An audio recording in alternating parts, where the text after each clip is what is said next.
Hello everyone, welcome সবাইকে আমার নতুন একটা ভিডিওতে। আজকে আপনাদের সাথে শেয়ার করব নতুন একটা হিডেন জেম। চলে গিয়েছিলাম চোরখাই বাজারে, আর সেখানেই মিলল অন্যরকম একটা খাবার। সচরাচর আমরা সব জায়গাতে চিকেন কাবাব, চিকেন টিক্কাতে অভ্যস্ত, কিন্তু এখানে আমরা গিয়ে পেয়েছিলাম সবজি টিক্কা। লাল মিয়া চাচার এই দোকানটা হচ্ছে চোরখাই বাজারে মাজারের পাশে। এই ভেজিটেবল টিক্কাগুলো কিন্তু বেশ সাশ্রয়ী মূল্যে ছিল। এত বড় বড় টিক্কাগুলোর দাম ছিল মাত্র 10 টাকা করে। এই টিক্কাগুলো আপনারা আলাদাও নিতে পারবেন, তাছাড়া মুড়ির সাথেও মাখিয়ে খেতে পারবেন, আর মুড়ির সাথে খেলে এটার দাম পড়বে 20 টাকা। আমরা গিয়েছিলাম সন্ধ্যার পরপরই, আর এই দোকানটা কিন্তু বিকাল থেকে রাত 10টা পর্যন্ত খোলা থাকে। আপনারা যদি অন্যরকম কোনো কিছু ট্রাই করতে চান তাহলে আসতে পারেন চোরখাই বাজারের এই লাল মিয়া চাচার দোকানে। আমি নিয়েছিলাম একটা ভেজিটেবল টিক্কা, যেটা আলাদা সালাদ দিয়ে সার্ভ করেছিল, আর নিয়েছিলাম সবজি টিক্কা দিয়ে মুড়ি মাখা।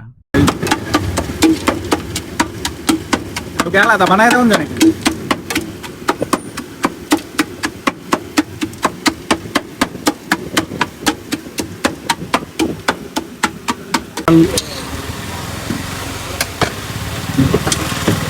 সবজি টিক্কার মুড়ি মাখা।